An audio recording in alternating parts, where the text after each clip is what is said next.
not interested in any conversation about health that doesn't at least give a head nod to the fact that we are more than just our physical body.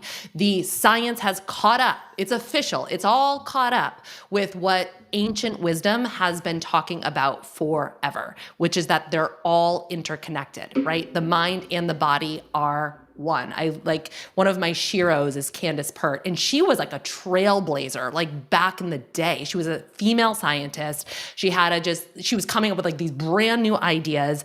And like, we always have to we stand on the shoulders of giants. Like we always have to give so much respect to like the people and the women that paved the way for us to be here. Her work is like chef's kiss perfection. But she says that the body is the subconscious mind. Like they're not different. They're one and the same. And so when it comes to different symptoms in the body, we have to also ask like what else could be going on here. And what I don't like is when we talk too much about the brain or too much about like neural rewiring or subconscious programming or the emotional body, and we bypass the physical body. That's not what I'm trying to do here. That's not what I'm about. We have to bring them all online because they're all interfacing with one another all day long. And so there are certain emotional roots of reflux. And I'm so glad that you brought up anger before, because like that's such a big one.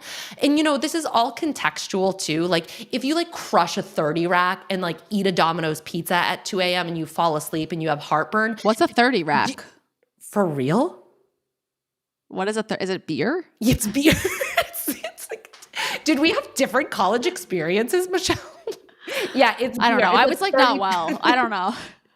I was like smoking cigarettes and drinking Red Bull, but it was already like not smoking and drinking by college. I also grew up in New York City. Like I know what like a 40 is. I don't know what a 30 rack is. Anyway, go on. I'm so sorry to interrupt you. But go on. If you're drinking 30 racks and having Domino's, go on. Or a 40, playing like Edward Scissorhands and like you've got two 40s taped to your hands, anyway, like there are some like really with like maybe we don't blame like chronic rage for this issue. You know what I mean? Like we have to think about it all contextually.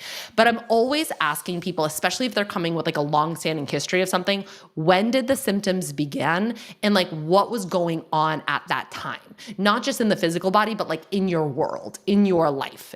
And like, is this a chronic thing? Is this the first time ever? Like that is so relevant to the whole story. And so with chronic heartburn, acid reflux, I go to one of two emotions, anger. It's kind of like you're angry on the inside, right? If that fire that Michelle's been talking about, this fire that's burning, the Agni, which is like the digestive fire, like there's this fire going on in the inside. What happens when that fire burns too bright and it doesn't have anywhere to go? It's like this internalized anger that has no appropriate outlet. And anger, when we back up, anger is like a very useful emotion. All of our emotions are pretty useful. Arguably, maybe not shame, but like all the other ones are kind of fair game. And so anger is just telling us like the way things are going right now, like I don't like them, or that a boundary needs to be set, or that a boundary's been broken, or a boundary needs to be established. But like ultimately, this is the way things are, and I'm not good with it. So if we don't have a way to take action on that, if we don't have a way for that energy to come out, to be expressed, to be communicated, or us to take action, if we don't have any control in the situation, that can really kind of like cause this fire to kind of burn bright. And so that's something that I would really think about, because we can work on the physical body, we can implement all of the strategies. And I always like to take it like a little bit further, like a little bit deeper by saying, what else is going on? Is there something that you had to swallow, that you had to deal with, that you really couldn't appropriately digest? What did you have to like take down that you didn't want to take down? And again, this is kind of like there's situational anger and then there's like this chronic rage. And it's usually that like chronic low grade inner rage. That's the thing that's going to like grind down on your body from the inside out. The other emotion though is fear. And I was going to say that. That's I'm fear so glad you're saying that. Thank you. With like digestion, because if you think about like fear of change, fear of the unknown, fear of like things not going exactly the way, not being able to like predict the future, that can cause a lot of like tummy troubles for a lot of different people.